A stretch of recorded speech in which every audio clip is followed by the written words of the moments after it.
تاریخ کا قتل، یہ ایک مشہور کتاب ہے جو کہ پروفیسر کے عزیز نے لکھی تھی۔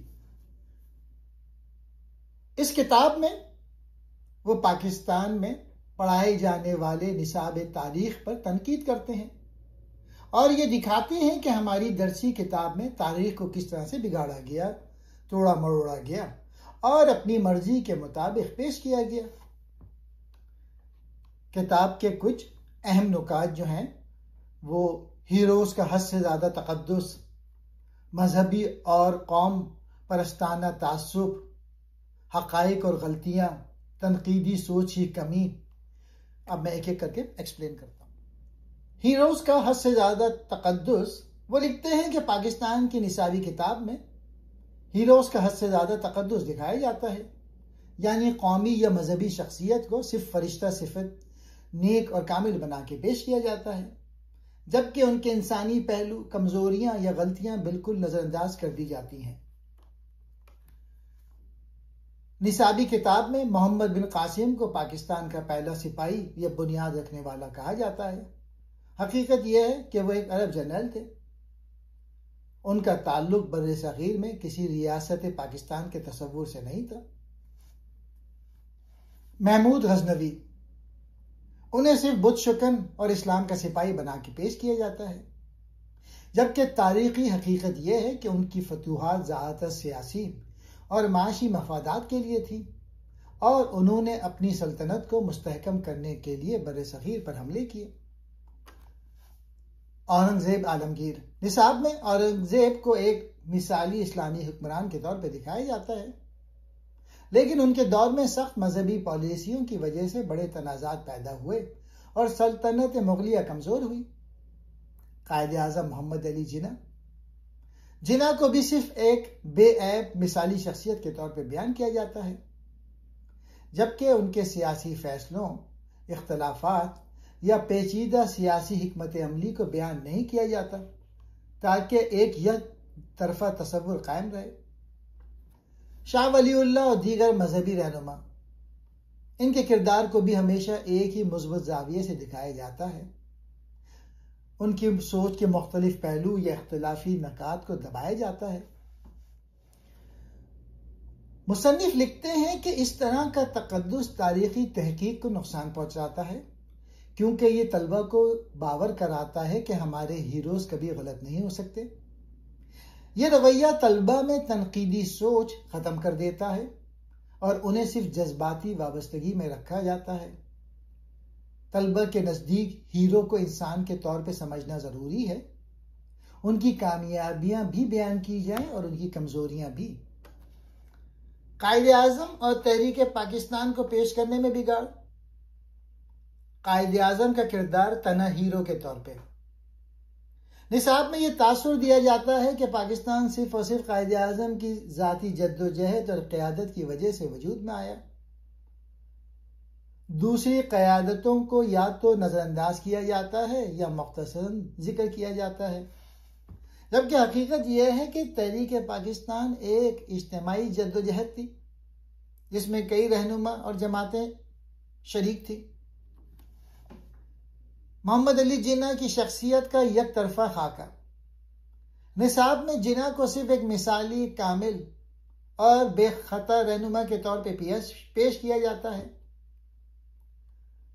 ان کی سیاسی جدوجہد کے پیچیدہ پہلو جیسے ان کا کانگریس کے ساتھ ابتدائی تعلق، ہندو مسلم اتحاد کی کوششیں، 1920 کی دہائی میں اختلافات اور 1937 کے الیکشن کے بعد مسلم لیگ کو اثر نو منظم کرنا، یہ سب تفصیلات مختصراً یا نظر انداز کر دی جاتی ہیں۔ تحریک پاکستان کی وجوہات کو محدود کر دینا، نصاب میں یہ باور کرایا جاتا ہے کہ پاکستان کا قیام صرف مذہبی بنیاد پر ہوا۔ مسلمان ایک الگ قوم تھے، اس لیے پاکستان لازمی بننا تھا، لیکن حقیقت میں تحریک پاکستان کی کامیابی کے پیچھے سیاسی، معاشی، سماجی اور انتظامی عوامل بھی شامل تھے۔ مثلا مسلمان کے تعلیمی پسماندگی، اقتصادی محرومیاں، صوبائی سیاست اور انگریز حکومت کے ساتھ تعلقات بھی اہم عناصر تھے۔ لاہور قرارداد 1940 کی تعبیر، نصابی کتاب میں اسے براہ راست قرارداد پاکستان کہا جاتا ہے، جبکہ اصل متن میں صرف مسلم اکثریتی علاقوں کو خود مختار ریاستیں بنانے کا ذکر تھا۔ پاکستان کا لفظ استعمال ہی نہیں ہوا۔ کہ عزیز کہتے ہیں کہ بعد میں نصاب نے اسے سیدھا سادہ پاکستان کے قیام کی قرارداد بنا کر پیش کر دیا۔ پاکستان کا قیام تقدیر بنا کے دکھانا، نصاب میں یوں دکھایا جاتا ہے کہ پاکستان کا قیام ایک یقینی، مقدر شدہ اور لازمی حقیقت تھی، جبکہ تاریخ بتاتی ہے کہ یہ ایک مشکل، پیچیدہ اور غیر یقینی عمل تھا جس کے دوران کئی سیاسی بحران آئے۔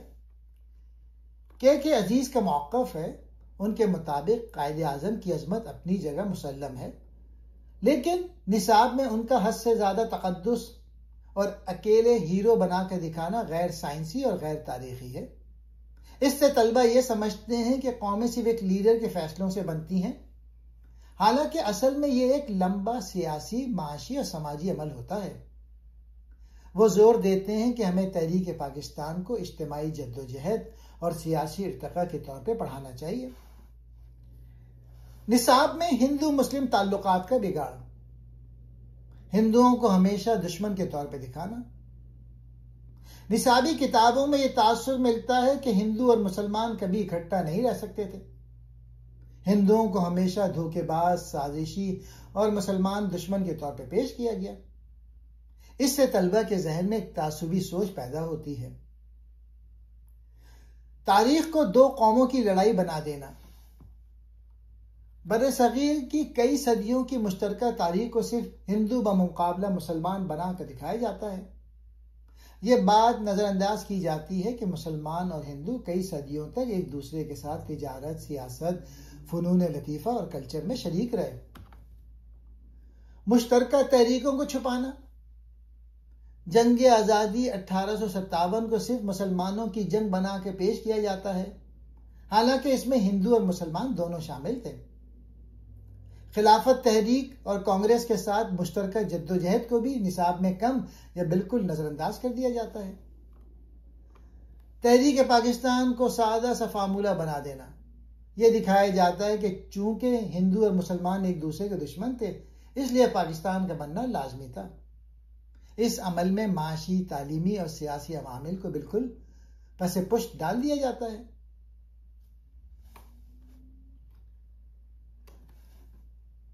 مصنف لکھتے ہیں کہ تاریخ کو اس طرح پڑھانا کہ ہندو اور مسلمان ہمیشہ دشمن تھے ایک مسخ شدہ تصویر ہے۔ حقیقت یہ ہے کہ دونوں قوموں نے برصغیر میں صدیوں تک ایک دوسرے سے سیکھا، ثقافت، زبان، موسیقی، تعمیرات اور سیاست میں ایک دوسرے پر اثر ڈالا۔ تحریک پاکستان کو سمجھنے کے لیے ضروری ہے کہ ہم ہندو مسلم تعلقات کی پیچیدگیوں کو تسلیم کریں، نہ کہ انہیں صرف دشمنی کی کہانی بنا دیں۔ مصنف نے واضح کیا ہے کہ نصابی کتاب میں پاکستان بننے کے اسباب کو بہت زیادہ سادہ اور یک رخ کر کے بیان کیا گیا ہے۔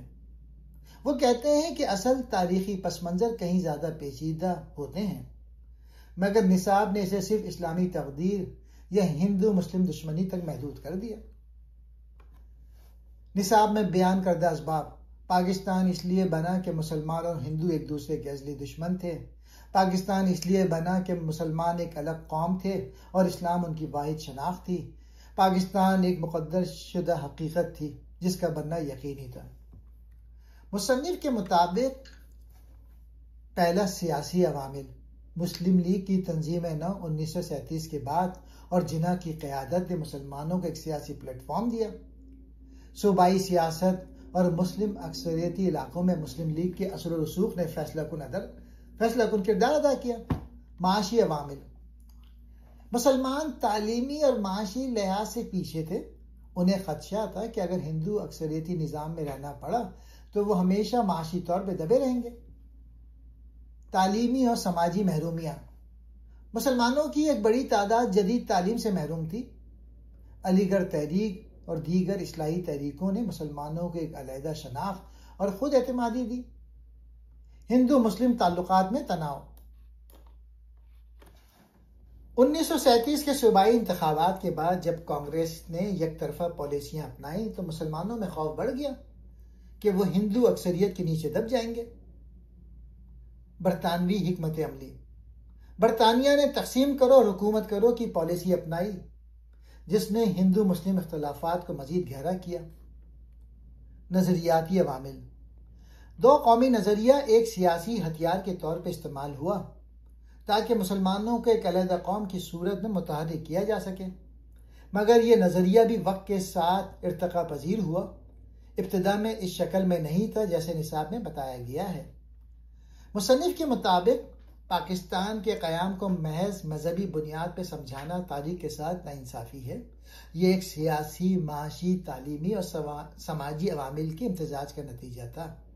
نصاب میں اسے لازمی اور مقرر شدہ قرار دینا دراصل تحقیق کے بجائے پروپیگنڈا ہے۔ مصنف کے مطابق یہ بگاڑ محض اتفاقی نہیں بلکہ ایک منصوبہ بند کوشش ہے تاکہ طلبہ خاص ذہنیت اور سوچ کے ساتھ بڑے ہوں۔ اس سے وہ اپنی قوم، اپنے ماضی اور اپنے ہمسایوں کو حقیقت کے بجائے تعصبات کی نظر سے دیکھنے لگتے ہیں۔